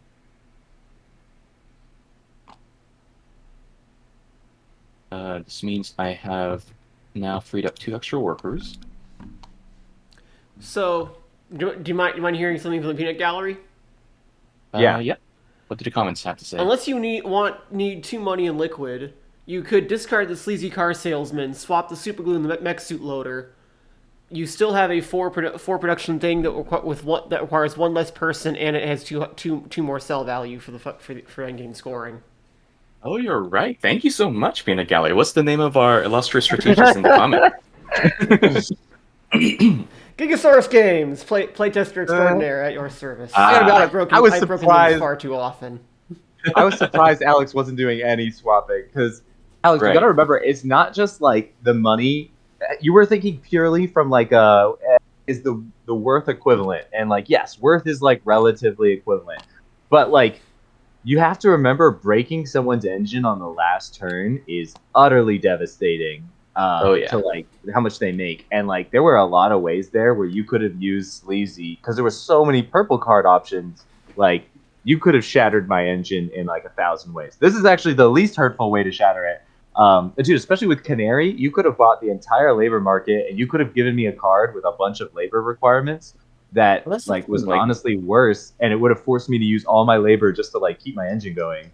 well, that's the thing. The previous cards that were available was like just fill and No, because pizza there was parties. also the this Yeah, card. what's the The no, you can't. I can't look at The it. special delivery stork. Yes, yeah, because look, it's actually a worse card than my card. It won't let me grab stuff. Alex, stop It's looking okay. at that. It's okay. No, I want to show you. Okay, so like, look at this one. It costs $8, right? But literally, if you sold super glue, you'd get $8. So for free, you could swap out for a worse card that has a higher labor requirement, and you could give it to me in exchange for my mech suit loaders. So it's like Mm. literally, it would have been a massive exchange of value. Plus, I only had one labor to start the turn. I would have been forced to put my one free labor on just running my purple just to like keep my things going, you know? As Mm. opposed to being able to maybe pick up a card this turn, especially with two labor now. Like I'm almost guaranteed to get a card. Like this could be an instrumental change. Or you could have just given me pizza parties just to like give me a useless purple and force me to like spend a bunch, which was also eight I mean, that dollars, would have right? saved you $10 though. Giving you pizza parties is dangerous. I know pizza parties is dangerous. This one was a clear, like, absolutely free move for you, absolutely Yeah. worse for me. And there was the fact though is like with pizza parties or this one, there were other purple cards available, so like you had no risk, and you were going to get mech suit loaders either way. You were going to get like an awesome card. There was no risk to like actually like pretty badly hurt me. Yeah, I was being a little bit short-sighted there. I haven't had But oh breakfast yet. well, I'll take What's done is done. it. What's done is done. All right. That being said, I'm absolutely going to pick up Data Miner though. So thank you, Canary. You've served me very well. Thank you for your service. But I'm going to pick up Data Miner for $8 total. That puts me down at 14. And let me just stack Data Miner up. Doop, doop, doop. So I think Yep. your DTS mod needs to make your cube slightly smaller. I tried. Yeah. This was the smallest it would let me go. Oh, the basic Yeah, model is there's a too large. limitation. Okay. Yeah. Mm. Yeah, You'd unfortunately. in that case you need to make your player mat a little larger. Yeah. Mm. Yeah. Unfortunately, I'm one Of course, then you make the cards larger worker off. too, and It has to scale everything. I'm one worker Can I off make picking the up Steve. table I should bigger? have labor bullied last turn. I should have blocked you out of the entire labor market. I know. No, it's just no, it's just- he does only have one free worker because one of those workers is actually True. on super glue. Right. yeah. True. But if I had picked up one more worker, I could have picked up Steve Oh, and sure, rounded up my engine very nicely. sure. Alas, alas, retrospect is On the other hand, 2020. then you would have if you picked up an extra worker, you'd have a little less money to do that. So True. But yeah, I I'd be think able you'd to pick afford up it, but only barely. barely. Well, that's the thing. The more closely you play the game, the more efficiently you spend your money, the better of a player you tend to be. Because like money just sitting Yeah. in your bank account isn't really worth You is gotta not invest doing that anything. money, baby. It's an Well, my Spend point investment money though is and game. that make money. I could also be missing something on the math, and you actually might not make it. So Mm, I think you make it because you have two more than 12. But It's still a mm. pretty efficient turn. Yeah, it's not terrible. It's not great, not terrible. I'm gonna pick up a part Okay, though for. Chernobyl. All right, so that puts me down at 5, and that is the extent to which I can really do stuff this turn. So I'm gonna go ahead. I'm gonna make a total of 4 finished good. Push 2 of those through creative accounting. Just pay $2. I get to pick up $40 from that, and I will sell the remaining 2 finished goods for a total of 24. you also have an excess black raw Oh my material, god! right? Wait, no. Yeah, raw Huh? material. Otherwise, he would have won immediately. Yeah, You have an because excess you raw had Oh, two right. material. True, So you're true, up to true. you're up to I'm up to 69 69, but it mine doesn't plus count. It doesn't plus count. 4. All right, I'm up to 73. I missed it by that much. Thank you for What's your reminding labor me. costs? What's your Um, all right? Yeah, workers it's McGee. So 5, 11, 12, 13. I think it's 13. All right, puts Right, me at 60 bucks. 60. Not a All right, great place to be ending the game. let's see what we got. Sure.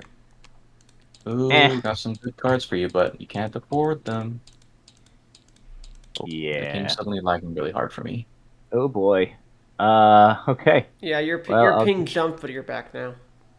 Gotcha. I'm just gonna buy 2 parts for a total of 22 bucks. So I'm at 44.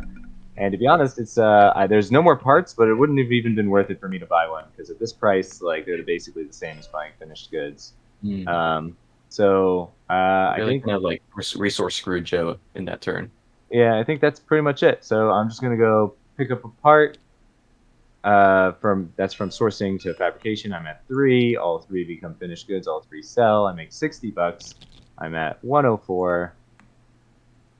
Oof. And then my labor cost is 4, and 4 is 8, and 10, 11. So I'm at 93, and we can tally up our final scores. Yep, I think Joe's sitting pretty right now. I might have more. I got half an engine here, but hey. Let's see. My total. And we learned the lesson again that labor bullying is not helpful for winning. All right, I got 88. And I got 105. So I look, wonder the how scores were a much. lot harder this time around. But hey, you made it to Money Pit. That's pretty good. And then I I made wonder. it to, I was right on the line of Moonshot. All I right. wonder how much better I would have done if I'd done the good thing and swapped out I Sword. think it's not about how much better you would have done, but you would have definitely screwed me over a lot more if you had made some of those purple moves. Because, like, True. it just would have. I guess wouldn't have mattered because I could only use 3 reds anyways. But like, Yeah. It would the have taken value away like exchange would have $4 been. from It your would have been a resale. $4 steal. It also would have maybe resulted in you not paying as much to refresh this many times, because you paid a lot to do a lot of moves at the end there. I did. I don't know how much that helped you. But regardless, that was interesting. Yeah. Okay. And that's executive. As you can see, the thinking is about 4 times as much in the executive experience. So, And I think but that puts us at exactly 100 minutes. yeah, exactly. Final thoughts, GigaSaurus, being an observer through all this. Uh, certainly looked interesting. It's certainly kind of game I would like. If the game ran longer, I could certainly see it becoming repetitive. But you seem to have it timed out pretty well to being a 40 minute game once you know how to play. So it's not too, so that seems reasonable for the complexity of the game. Um, let's see, critiques because that's my job. If I can come up with anything. Um,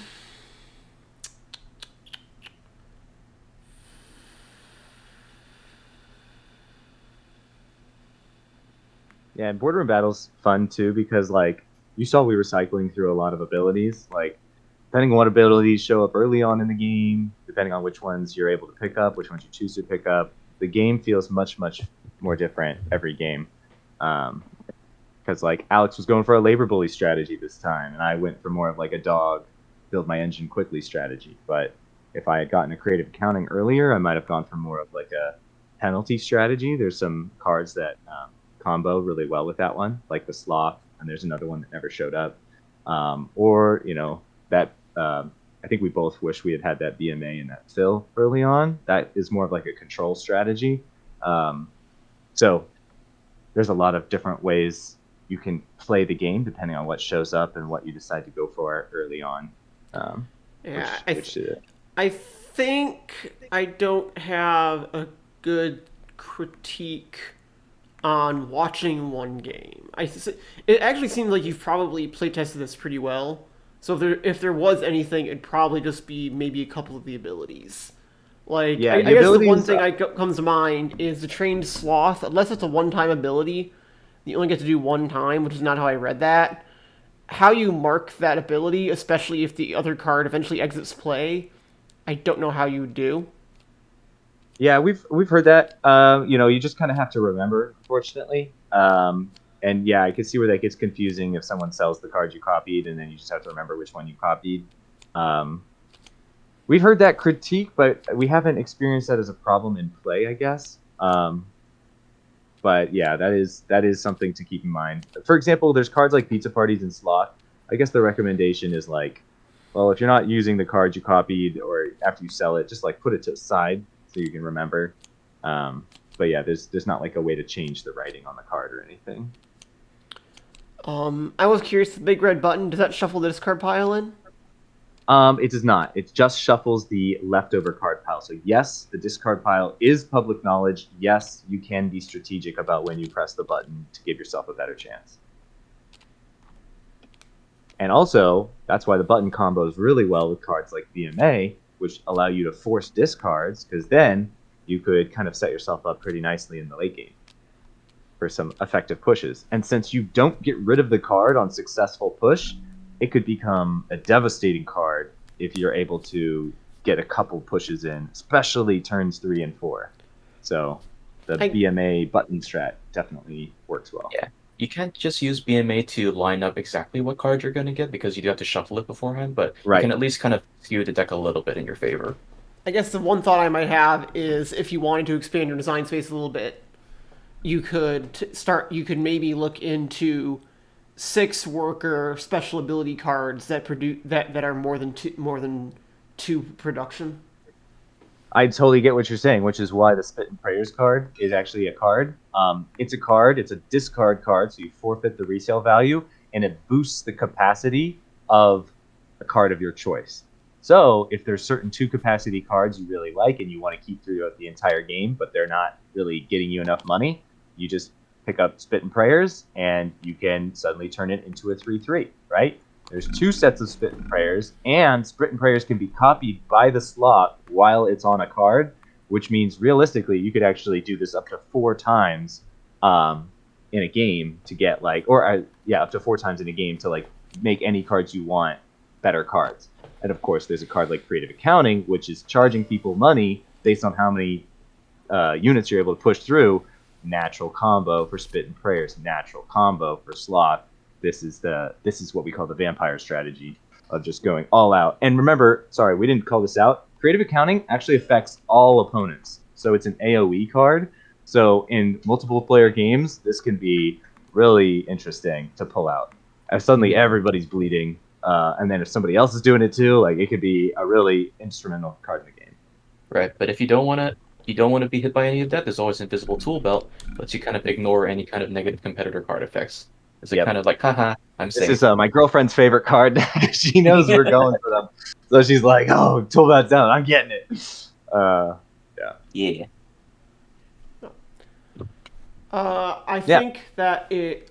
I think any more detailed critiques would need to be individual things you found in playtesting as being not well balanced or something, which I suspect it feels like you've put a lot of time, work, and playtesting into this game already. So there probably isn't too Yeah. much of that left. So we did 3 months of playtesting just classic mode. So just that super simple mode. 3 months just to get the math and everything perfect.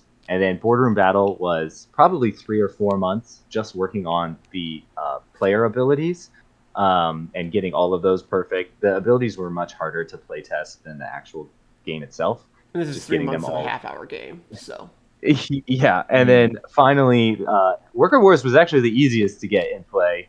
It only took about a month and a half to get the Worker Wars stuff figured out. Border Battle is definitely the toughest, but yeah. And then what was cool is just the fact that they all blend together really nicely, and you can just play whatever game you want. Yeah, you could theoretically play Boardroom Battle or Worker Wars on their own. Mm-hmm. But although, keep in mind, Canary only has a Worker War specific effect, so Yeah, in pure we don't Boardroom Battle, she actually doesn't. recommend jumping straight into the executive experience level. We actually recommend introducing the expansions one at a time to get a feel for them individually before trying to combo everything together. Most people, I think, actually start with just the Worker Wars, so classic cards, just the worker placement part, and then Boardroom Battle is usually the third. Boardroom Battle probably takes a little bit more to understand just because you have to understand all 12 unique abilities. But then I love Boardroom Battle. I think that one's super fun. I think they're both fun. Like I said, this is how we play the game. This is our favorite. yeah. So then, all right. So I think that about wraps it up then. So we got so closing thoughts. If people are interested, where can they go to learn more about your game? Oh yeah, so I think our Instagram has the most content. We just dropped a 20-minute walkthrough video on our YouTube. So just search Friendly Bee Game Company on YouTube or Friendly Bee Game Company on Instagram. The walkthrough will give you detailed rules on how to play classic mode, and then the Kickstarter is launching February 16th, which is going to have everything you could possibly want to know more about. If you want a copy of the rulebook, just message us. We are happy to share it with you. That has all the detailed rules as well. I don't think we have the rulebook posted anywhere yet, but it'll be on the Kickstarter, of course. But yeah, keep an eye out. February 16th, big day. And we're already on Kickstarter as a kind of pre-launch page. So if you're interested, feel free to drop us a follow, and keep an eye out on our socials as well if you want to keep in touch. All right. Sounds good. I think that about wraps it up for the stream today. Went a little longer than I usually prefer, but that's on me because I wanted to get good conversation going with the designers to make good streams. So, thank you both for humoring my many questions as a stream host, and to all of our viewers, which is I think about one person right now. Although love of you, course, person. once we Shout out to one person. once we post on YouTube, you can always feel free to share this video wherever to try and gather engagement and the like. Yeah, we'll So- definitely share it. This has been GigaSaurus Games hosting the Friendly Bee Game Company for the Indie Game Lab Studio. As always, if you are an indie developer interested in conversing and discussing with other indie developers, feel free to join our Discord, Indie Game Lab. We are primarily a board game community, but we also have some people working on CCGs and TTRPGs as well. Once in a while, not many video games, but an occasional person shows up looking for playtesters at least. If you are an indie developer who has a game in an advanced stage that's ready to be shown to the world, feel free to reach out to our mods and see if you can get a stream going. Although, frankly, I'll say this, as a stream host, I need a break for a couple of weeks because you've done a hosting lot of these these. streams it interferes with my getting to play real-life board games because my weekly board game club is 1 p.m. on Saturdays. So, Oh yeah. and also I gotta- I also have a work trip this coming week. So, Good luck. Good luck on your trip. So you're not too tired. Goes well. If the driver of the car I'm in doesn't get pulled over, that's been proven over last time. Don't ask. But with that being said, thank you all for watching. I hope you all enjoyed. This has been the GigaSaurus Games with the IGL studio and crew, signing off. Bye. Bye, guys. Thanks, everyone.